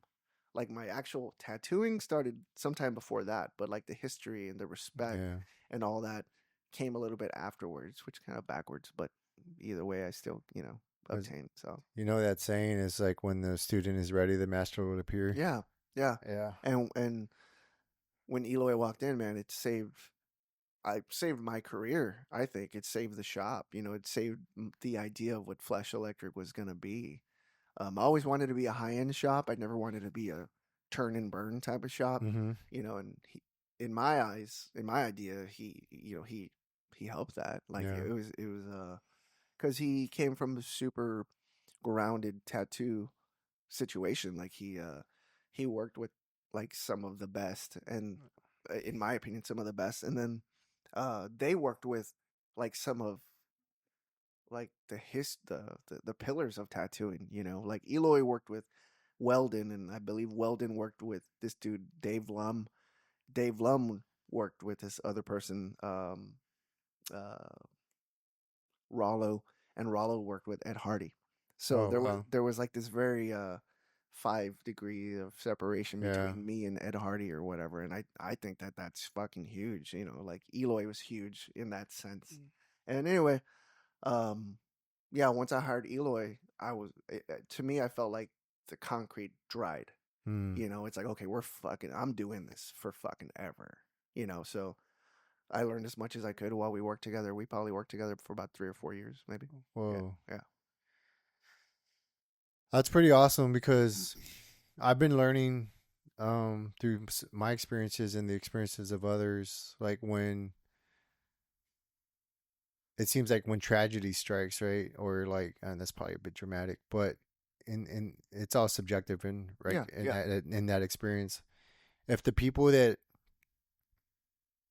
can have the right mindset, yeah, it sucks and like, but start to shift. All right, like what am I gonna do now? And start to come up with a plan and appreciate all the lessons at that time and overcome that and stick with what your intuition is telling you. Mm-hmm. That's when like, all right, God, the universe is like, Lining up. here it is, and you walk into it and then you grow from it Mm-hmm. because it's like moving a pot, right? Or a plant from a small pot to a bigger pot. It's gonna struggle, it's gonna hurt, but once you're able to grow even bigger because of it. Right. And those people that you thought, and to each their own, but those two individuals or whoever that kind of left your life, they were it was really a blessing, right? Yeah. To allow you to grow and be the artist that you are. Right. Yeah. Yeah. At the time, I'm fucking freaking out. I'm like, Yeah. dude, like I'm used to, like our business motto is set up on having other people bring commission too, So I was tripping. Like, fuck, is this the beginning of the end? Like, I Mhm. didn't make it a year. Like, I'm part of that statistic that most businesses don't make it a fucking year. And, but, those were just thoughts. Like, in Mhm. the sense of, I, I, f- I always knew I was gonna make it. In the sense that I knew I'd never let go. Right. I just keep pushing, and that's what That's when they left. I had no idea what I was gonna do, but I knew I was gonna keep pushing. Yeah. So it was kind of like that. After a while, it was after I hired Eloy and things started moving right in the correct direction. of course I was like, oh, how did this happen? Right. Like, God, I was so lucky because in the moment I was shitting my pants. Yeah. You know, like there was several times, dude, where the bills were due at the end of the month, the rent was due, Yeah. and I'm sitting there like on the verge of tears, dog. Like, what the fuck am I gonna do? It's hard, Yeah. and of course, it's like when you leave. When I left the military, I suddenly was like, whoa, no more fucking paycheck, no more sick hall, no more fucking nothing. Yeah. And the first time I got sick, it was like ridiculously like strep throat almost, and that type of shit. Yeah. It didn't work for 3 days, and I'm like, fuck, I need to go to work, dude, to Yeah. make some money. And so yeah, it is a very it's at the time it's scary, but Yeah. it's a thing that only makes you stronger, right? Mm-hmm. The Jocko Willing, good. Yeah. Right? Like, Yeah. all right, they left, good. Yeah. Figure it out now. Yeah. I love Jocko. Yeah, me too. Yeah. But yeah, it's you only learn through being uncomfortable, through Yeah. struggle. I mean, you can also learn without struggle, but I think the education that you receive is a bit more permeated into you when you go through struggle. Yeah. Yeah. And I think the lessons learned are usually learned through, I don't want to say, I don't know if it's like embarrassment or like pain. It's like one of those two that kind of those deep lessons. Yeah, they hurt the most, obviously, right? Yeah. Like, Like, I'm not doing that shit again. yeah. Yeah. Yeah, that's terrible. I ain't fuck. Yeah. Oof. But at the same time, on the opposite end of it, right? Like that's the path, right? That it was put in front of you. It's like I could, give up, and like that's the. I heard one person say it this way. It's like the loser mindset, right? It's like nothing's going my way, and like and you run into those people, right? And I understand it because I used to be there at one point. Like I thought like things, and that's just the mindset I was in. It wasn't until like going through those hard things, overcoming certain things, learning from others, that it's just like no, like how can I shift this? Like let me just sit, like figure out. And that's another thing. Have you ever seen the movie Collateral Beauty? No. That's what Will Smith, it's before the slap. But it talks about like in the movie he loses like people he loves or a person he loves, and it's like uh I think in the movie they're supposed to be like angels or something like that, but like they're people, and it's like you just need to like sit and appreciate the collateral beauty of it, because in that tragedy there's all these good things that are happening too. Right. And I feel like it's like this. I wish I had a good way to describe it, but it's like these series of events that are kind of like constantly like just think like a maze, right? That's always moving, right? And if you can sit in it and have the right patience and headspace and listen to the words of people trying to tell you, because there's always people like they're trying to bring you out of it, right? In a conversation like Eloy, right? He's trying to like, hey man, try this, try that, and you could have been like, nah, fuck that, you don't understand or whatever, Right. but it's like, hey, it's right here in front of you.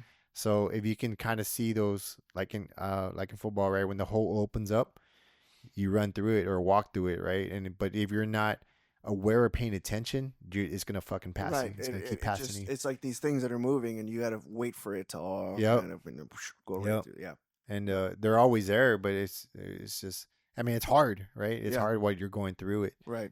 But I'm glad that at this point and that's kind of one of the things that for this podcast, and it's many different things. It's a catch-all, but it's sharing people's experiences and stories, because it's all relative, right? And if somebody's going through it, whatever, whether a business or the military or what have you, it's like, all right, well, how did so-and-so do it? Or and there's just these patterns and commonalities in people's stories that it's like, hey, just sit and wait, and it'll line up. If it's meant to be, it'll line up. Yeah, for sure.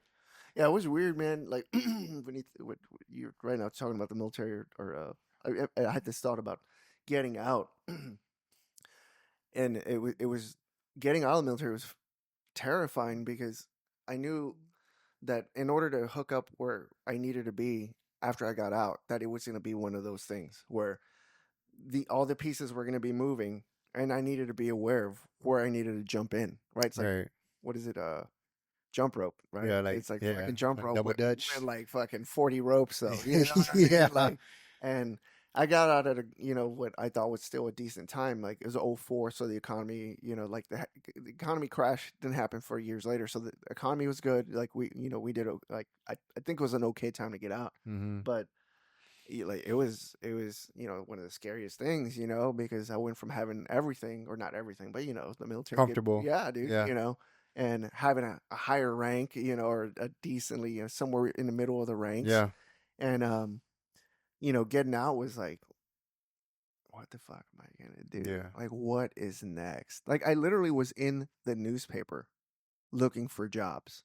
Oh, got you. Like grabbing the newspaper, going into the Yeah, job the section, the classifieds. classifieds, Yeah, dude. man. And it's back when the newspaper was still popping, right?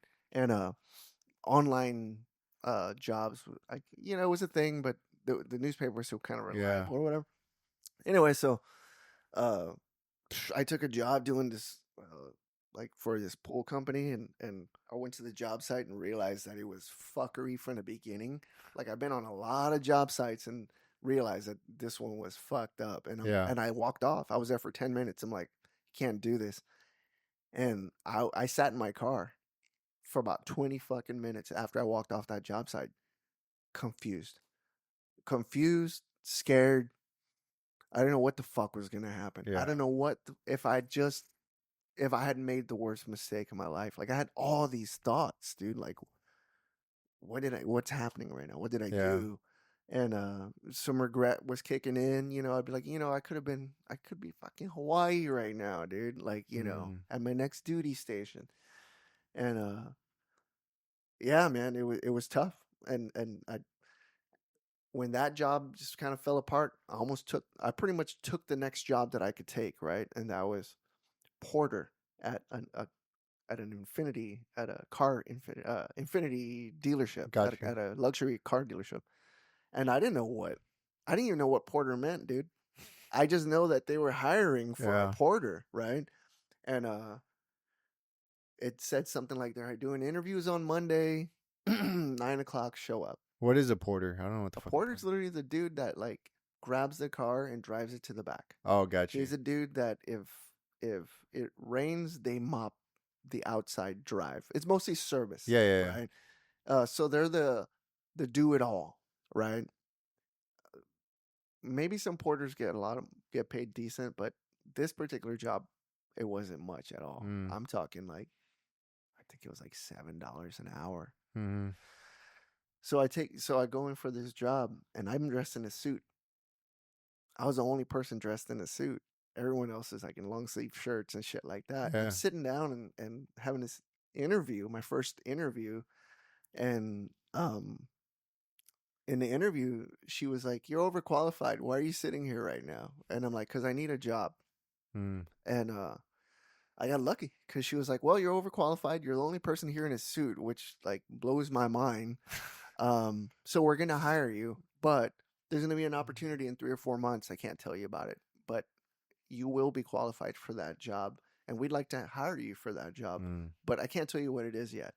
And man, going into that situation was fucking crazy because now I'm making $7 an hour, trying to pay for an apartment and all this shit. Yeah. And no BAS, no BAH, nothing, right? Nothing. And then my wife, she got out of the military too.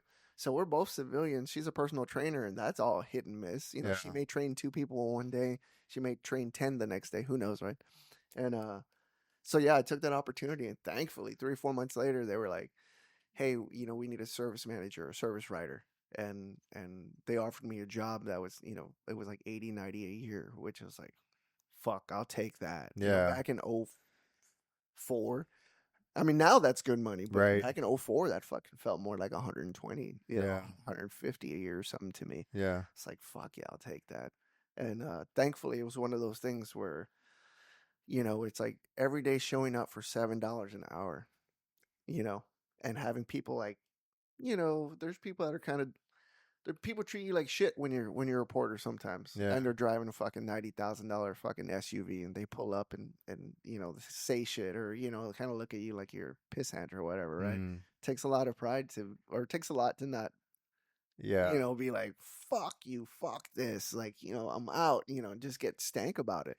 But stuck around and got the job, or, and I guess after that, my life was a lot easier in that sense where I wasn't so worried about where the next dollar was going to come from, Yeah. Because that's the very first thing when you get out of the military.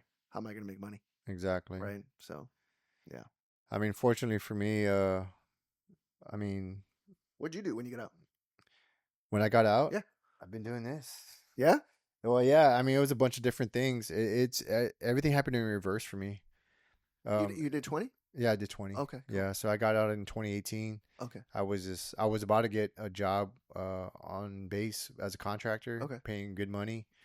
I wasn't ready to go back to work. I wasn't aware of that until my wife told me, like, just take a break, just figure out what you want to do. So I was just kind of grasping at straws, in 17. So I retired in 18. In 17, I had an attempt. I took my I talk about it as one of the reasons I started this podcast, like kind of talk about it from a standpoint of like, this is just what happened. This is how I learned from it, and try to hopefully help vets or anybody else that's listening, like find some similarities in the story and overcome it. But it's never easy to talk about, really, just to understand, like, you kind of put yourself, allowed yourself to be in that position because of ego, pride, all these things, right? Putting yourself before the mission, or putting the mission ahead of yourself. But with that, I've grown a lot, right? We just talked about growth, comfort, and all these things. But so I, on a whim, I bought a mountain bike, and I wanted nothing to do with the military at the time. I mean, I have to say this because it was a system that, and I have a different standpoint of it now because in the podcast I've talked about it before, but I feel like it's important that to highlight my leaders, that they took care of me. They looked out for me. It was a system that kind of not talking to the VA triggered a med board. I mean, luckily, and so it was like a whole thing, right? It left me bitter because I was trying to prove that I was still able to stay in past my 20. They were like, the system was trying to push me out before my 20, so that made me bitter. But luckily, the system and all this bureaucracy, and I'm pretty sure, like, the people praying for me or whatever, like, allowed me to get past my 20. So it was just like this back and forth, like trying to prove, like, to this big Air Force that, hey, I can still do the job. But on the other side of it, it was like also trying to prove to the VA, like, that these things are going on with me. So, like, when I get out, I get my rating. So it was just like this fucked up place, like right? Balance. Yeah, it was this balance. And it became, because at the same time, it's like you want to leave on your own accord, right? Right. You want to, like, I've done all these things, and I like to think in my mind that nobody would have knew what was going on with me because I pretty much turned myself in, or like I was like outgoing and impatient. And that's when I kind of started to reassess my life and everything that I've done to that point. And so with that, it's I got out. Luckily, I have the wife that I have because she helped me through a lot of it because she's a lot smarter than me. She's been trying to leave me. I think all our wives are yeah. She lets me think I'm smart sometimes. But she's kind of like was leaving these carrots of information. But I was, again, like, I wasn't paying attention because of the mindset I was in, right? I was in the victim mentality, if you will. And so I got out. I kind of leaned on a past experience in Germany where I was riding bikes, right? And that was fun. So grasping at straws, like, I need to do something, right? Yeah. I need to figure out what my next move is. And in the meantime, I'm going to try to do something that brings me joy, right? And I wasn't drinking anymore. I wasn't kind of doing the same things that I was doing before. And it was just like, all right, well, I'll buy a mountain bike, go outside, and bring activity. And that started to help me understand, like, myself, because I started riding on my own. And it made me feel like I could do something that I could be good at again. And I didn't, and it gave me hope, right? And I started to ride, and I started riding more, and that slowly started kind of introducing me, like, more to a community. And the more I tried to push away from the military aspect of it, the more I ran into people. I chose the wrong fucking city to do it in, you know what I mean? Yeah. But on the other side of it, I'm grateful for it, right? Because it led me to a nonprofit that I've been working for and with, volunteering with in the Dirt Therapy Project. And I got invited. Actually, my buddy, shout out to Sport, who passed away last night. I was selling some mountain bike tires to him, right, on one night. And, yeah, I mean, it fucking sucks, dude. Like, I think I naturally would try to push away, right? Like, try to deal with whatever. Right. But I was selling him some mountain bike tires. It was supposed to be like a 10-minute conversation. I told my wife, like, hey, I'll be back. I'm going to go sell some tires that I'm not using. I met him in a Walgreens parking lot, and we ended up having like a 4-hour conversation or so. My wife was calling me. I didn't answer because I like to stay engaged with whoever I'm talking to, right? Yeah. A week later, he invites me to Bentonville, Arkansas, which I didn't know where it was at. He was like, hey, a buddy of mine, Jonathan, is going to be going to Bentonville, Arkansas. We're going to be, he's trying to get some content for his page. And I was like, I don't know what that, like, he's like, do you have a GoPro? I was like, no, I don't. Like, I used to fucking hate taking pictures, taking videos, anything because of the place I was at, right? Right. I just felt like when people would go visit in Boston, I was like, we got to fucking keep moving. Like, it's not safe. In my mind, that's what I was, like, it wasn't rational, but that's how I felt. Like, I had this anxiety, like, we got to fucking keep moving. Right. So it was the whole thing, right? So like taking pictures out of the fucking, I was like all fucking serious, all fucking angry and shit. So it was a whole thing. But like at the time I was like, no, I don't have a GoPro, whatever. But I still went. I tried to do whatever with my phone. And then I was so excited and stoked about mountain biking because it was starting to light up inside me. Right. I knew it was something good. I didn't know what it was, and so I was telling Jonathan, who's the founder, like, hey, this is kind of like my story. I think I was in this mode, especially like going to group therapy and stuff, where I was just kind of sharing too much. But at the same time, I don't regret anything because it's led me to where I'm at now. Yeah. And I continue to do that with this podcast in a more controlled way, I guess. But with that, I was like, man, I'm so stoked about this and being here, and I'm thinking about starting a nonprofit. Just I don't know. This is something. I don't know what this is, but this is something. Yeah. Knowing damn well I don't have the attention span to fucking do the paperwork and all this shit, but I was just kind of thinking out loud. And he's like, well, that's what I'm doing. And I was like, dude, I'll do whatever I can to boost your signal.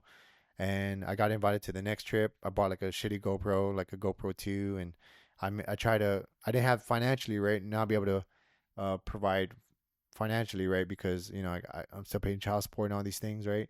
Life, it's expensive, houses, whatever, right?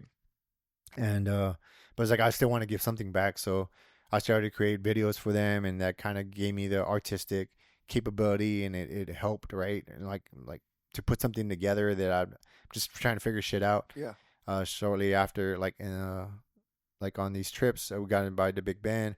I brought my wife along. On my birthday, I bought her a mountain bike, and like I said, it happened in reverse, man. I didn't. If I would have known it was a veteran profit that I was going to, I wouldn't have gone, honestly. But it just happened, right? Yeah. And through that, the riding bikes and stuff, and it sounds hokey as shit or woo woo, whatever. I really don't care at this point. But I started to appreciate. It's like something was resonating within me with nature and like God and all these things, right? Yeah. And I'm still trying to define that for my own, right? Like what that is, because my upbringing is forcibly like, you will believe this, whatever, and like not being able to ask questions. And that's unfolding for me even as we speak, diving in different literatures and books and stuff like that. Right. But with that, it's it's been since 2018, or give or take. We took our first trip. Actually, on my Crashing Convos page, I put the first picture we took.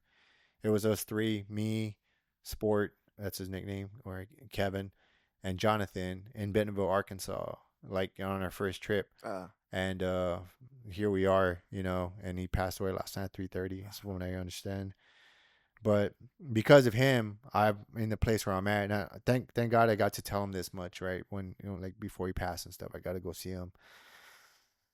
And so that's what I kind of been doing. I've been doing this podcast. I've been video editing, trying to motivate others. Like initially I was trying to be very direct and talk about suicide prevention, and then like for vets and first responders. And then I started to quickly realize it's not just vets and first responders. It's actually like our society as a whole. And it's like kind of talking about these things like picking my spots, right? Because Mm, you talk about like in the military, right? Suicide prevention every year, it mm, becomes nothing, right? But if you kind of pick your spots and try to post something meaningful or whatever, um, hopefully it resonates better with that one individual, whoever. And that's kind of like slowly progressed. And I have these conversations on trips if it comes up, right? Like, so we just came off a last retreat in Angel Fire, New Mexico. We went to a downhill park, did an IMBA for September 11th weekend, and we had about 24, 25 vets, and we've been doing that for like the last 5 or 6 years. And I just fell into it, man, and I just kind of been getting in where I fit in and try to help out in whatever way I can, and whether it's through a conversation, whether it's cooking a meal, whether it's fixing their bikes, because I'm also a bike mechanic. I went to school for that in Oregon, so that's it's right. a bunch of different shit, man. Yeah, It's a bunch of different that's shit at cool. once. But to include this podcast, I enjoy having these conversations, and I'm glad to have it with you because it's strange how. And forgive me if I'm like speaking too much. Like, man, this fucking podcast is about you, not me. No, but Yeah.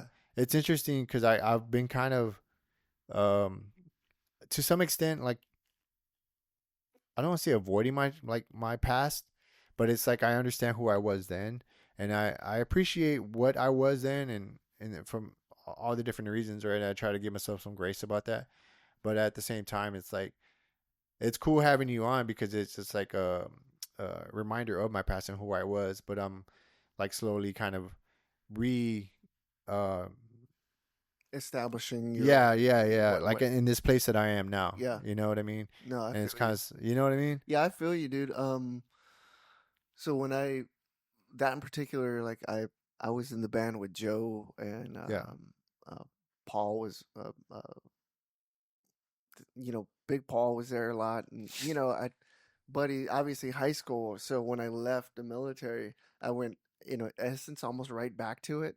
hmm Because I was in a band with these dudes from high school, so it felt very high school in that sense. Um, and that was '04 when we started. And I want to say by 2007, the end of it or something like that. Like the band shit was falling apart. Like it just wasn't working out with them anymore.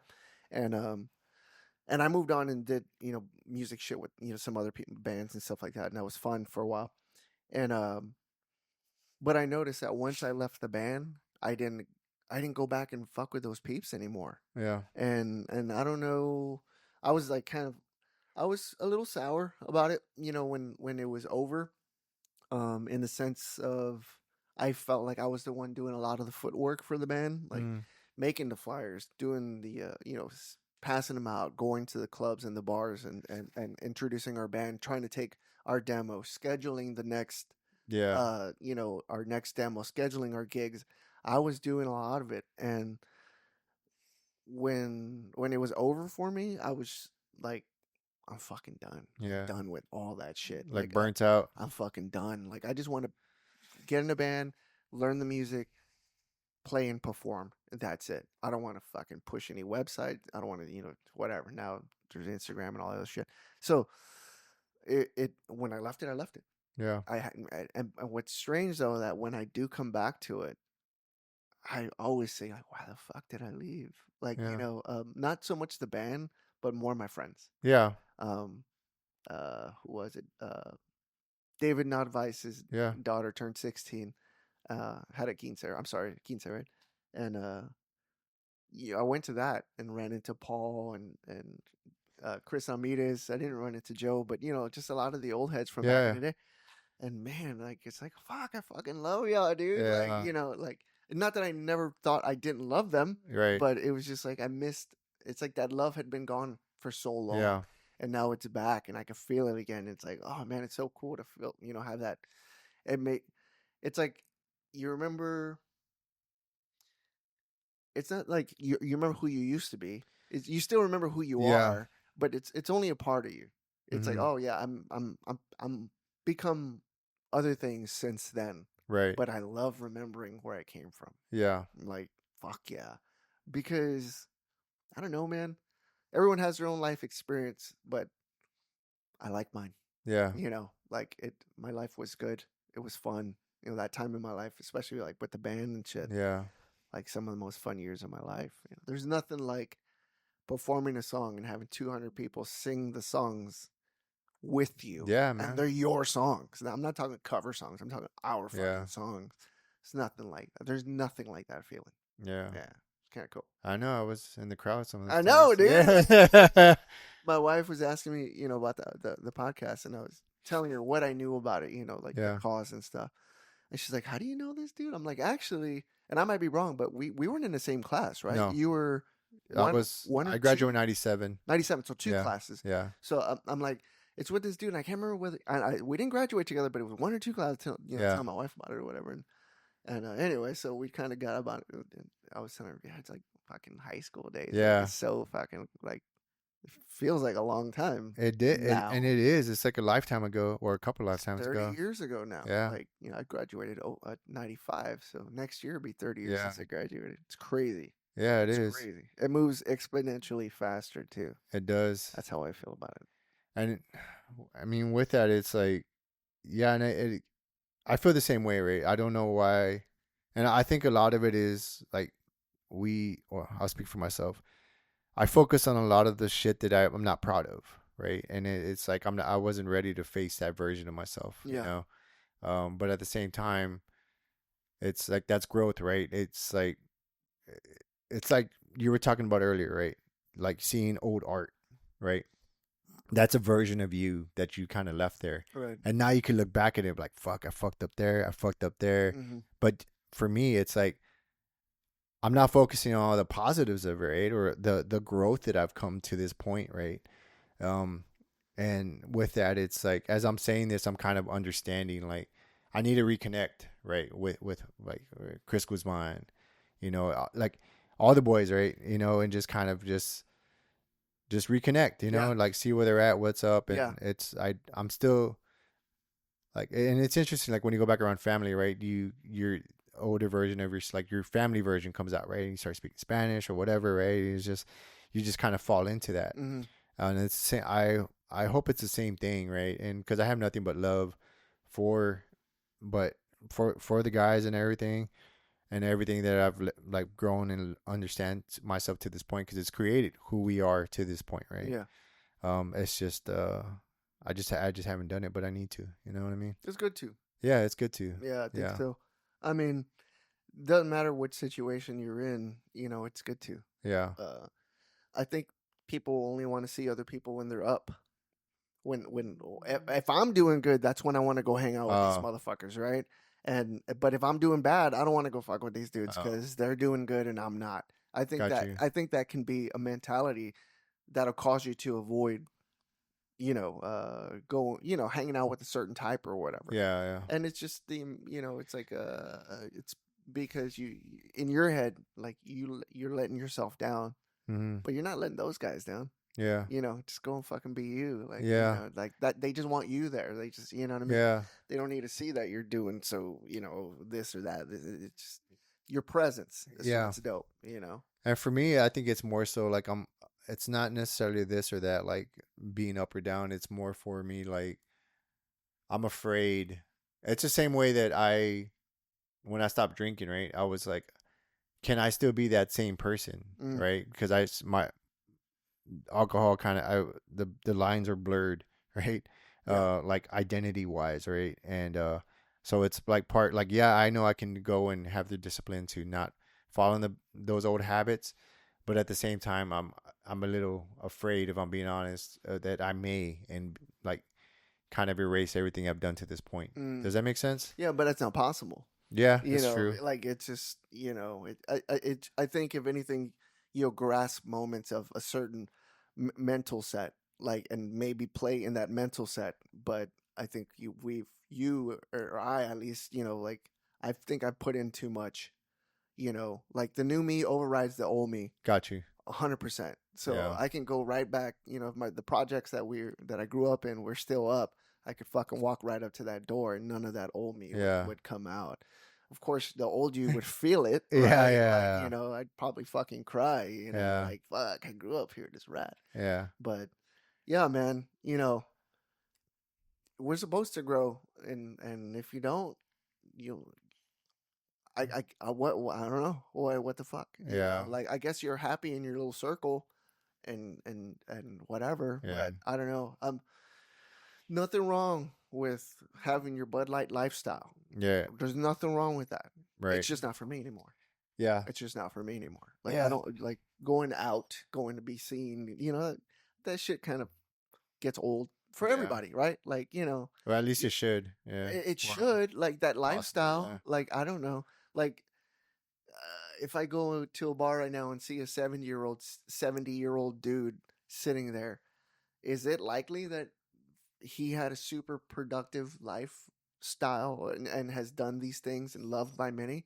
I don't know. Yeah. Probably not. I'm guessing. Right. You know, unless it's just you have this profound old man decide he's going to go to the fucking bar one day. Yeah. Right. That's the one occasion. But besides that, some dude that goes to the bar regularly and he's 70 years old, well, that's his fucking life. That's what he's doing, you know? Yeah. So, you know. Because even within the bar scene, like there's a community, right? Like, Yeah, the same absolutely. old people. Like, Absolutely. Hey, what's up, dude? It's kind of Yeah. like Cheers, right? Yeah. And I got clients and they talk about, you know, the drinking that they do. And for some of these dudes, it's, you know, and gals, it's just normal. It's like, oh, yeah, I go to work, go right to, you know, to the place. And that, I mean, if that's your social circle, fine. Yeah. But I guess the alcohol is the only thing maybe that brings it together. I mean, it's the most common thing, obviously, right? Yeah, because it's legal too. Right. You don't go to the bar to exercise. You go to the bar to drink. Right? Yeah. So I don't know, man.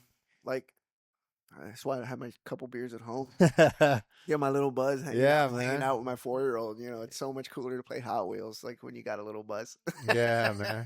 Let's build a ramp, you know. Yeah. You're out taking over the Hot Wheel track. Oh, hell yeah. Pushing your kid out of the way. Yeah, It's mine. No, this is my car, bro. Yeah.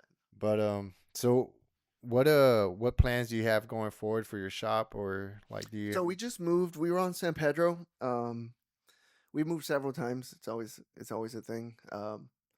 We moved the first time we moved because the rent went up ridiculously. The second time we moved was we were in a 100-year-old building and they wouldn't upgrade anything. So when it was hot outside, it's hot inside the building. When it was cold, it was fucking cold, dude. So we decided to leave. We went over to San Pedro, and San Pedro was cool for the most part. We're near North Star Mall, but they opened up that what was it, that the immigration processing center. Okay. Like the people that show up at the border are getting processed through this place at the old CPS building. Got you. Problem is that they allow them, while they're processing, they also allow them to roam San Pedro, right? Got you. You know what? It's free world. Do your thing. You want to roam, that's cool. But the problem is like there was like hundreds or thousands of these dudes walking up and down San Pedro. Yeah. Now we're a cash only business for the most part. You know, some people hit us up digitally, but for the most part, we take cash. Well, there's a problem when I got people coming in with $1,000 in their pocket, and there's people asking them for money as soon as they get out of their car, right? Anyway, so there's always issues. There can always be issues. Obviously, it's no matter where your business is at. So recently, we just moved. We're like right outside of not Balcones Heights, Alamo Heights. Like we're on Nacogdoches and 410. Okay. Right on the other side of 410 is Alamo Heights. So the vibe at the new shop's totally different. And it's nice being in a new spot. You know, you kind of set it up the way you want and stuff like that. Yeah. It's a little bit smaller. It's a little bit tighter than our last shop. But we were paying for square footage that we didn't need to. And in commercial real estate, you don't want to be spending rent on some shit you're not using because it's expensive. As far as future plans go, honestly, I couldn't see past the move. So, it was hard for we've probably been in there 2-3 months now. Okay. And now that the dust is settling, I'm like, okay, now what do I want to get back to? And we've been pushing off our merch forever. So I want to start pushing a little bit more merch. We all wear clothes. We got to wear clothes. Yeah. And it's so weird to me that we push merch off because every single person that comes into the shop asks, have you got new shirts? And I'm always saying no. And it's fucking terrible because almost every day someone asks, you got a new shirt? Yeah. No, we got the same fucking ones from a year and a half ago, dude. So, I eventually want to move or open a studio in Bernie. Mm-hmm. To work at but more of a private setting. Um, Bernie's one of those it's a small town. They're still getting tattoos. There's a lot of money when there isn't a tattoo shop there. Mm. And like I said, I'm driving 40 or 50 minutes to get to Got you. San Antonio. So that and back, we're talking, if we round up, I'm losing 2 hours a day driving. Mhm. So it'd be kind of cool to tattoo in Bernie. Yeah. Save my 2 hours, spend, 2 more hours with my son, or I don't know, spend 2 more hours tattooing. I don't know, whatever. So it doesn't seem like a whole lot, but when you add it up, it does seem like a lot to me. So yeah, especially when you factor in time and and gas, right? Like, yeah. But time, the bigger one. Yeah, time. The only one I can't get back. Yep. So it's the only true currency. It's valuable. Yeah. So hopefully maybe open up like a little studio in the next 5 years or something like that in Bernie that I can work at privately. Okay. Yeah. So your like when you get your merch out, where can people get that merch? Basically, we sell it in house. Okay. But that was another thing is we did take down our website. We weren't so stoked about the people that were handling our SEO and website before. So we need to find new people to do that. So we got a new website. The ideas and stuff are all rolling around, but we haven't solidified anything. Okay. But our old website didn't have like a merch area, and we want our new website to definitely have a merch area and stuff like that. People can shop. Well, I got a couple of people that are website designers. I can just shoot them your way, and whatever happens. That'd be rad, dude. Because, like I said, didn't really like the last one. And I personally know our last internet dude, a great guy, but he has like so many accounts. You know what I mean? Yeah, I got you. Restaurants and lawyers, and we're a small fish. Got you. For his, for his business. Got you. So I felt like we kind of fell off the radar a little bit. Got you. So it was time to go. Yeah, man. Yeah. There's always time. You got to keep moving, right? Yeah, and it's time for a new website. Yeah. We had that old one for 5 years, which is ancient. According to the way things move. It seems like you got to have a new website every 2-3 years, or at least the layout needs to look different. Otherwise, shit gets old to people, I guess, or whatever. So last two things before we end is, what advice would you give for new shop owners and like the lessons learned that you've like trying to push through in any business? And lastly, like just plug where people can find you. So advice, it's hard to give advice because everyone's situation is different. I think if I give any advice, it would be to people that want to become tattooers. And one of the biggest pieces of advice that I can give anybody is draw. It sounds so stupid, but draw.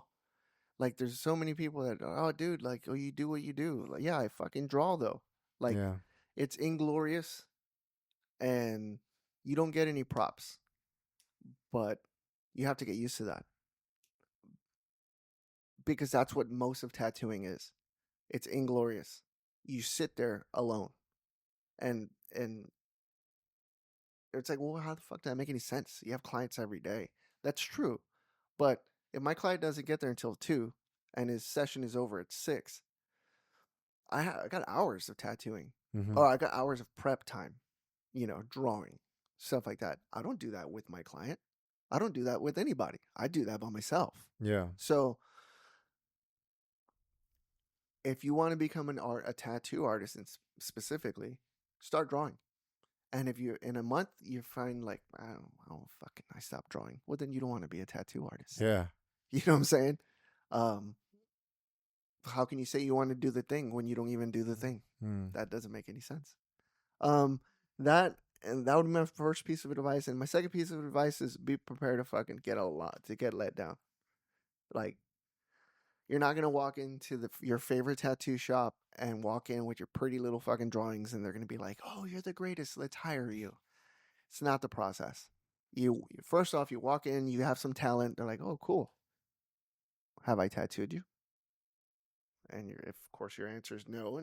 I just met you 10 minutes ago. Cool. Well, I need to put a couple fucking sleeves on you before you can even decide whether you like this lifestyle. You like what we do. Right. And then at that point, you might be interested in tattooing. You need to be at least heavily tattooed and drawing every single day, in my opinion, to make it, to even have a chance at making it. Got you. And especially because we're in an oversaturated business right now. There's way too many tattooers. When I started tattooing, it was 70 shops. When we opened up our shop, it was 70 shops. And now there's, I think, over 250. Damn. Yeah.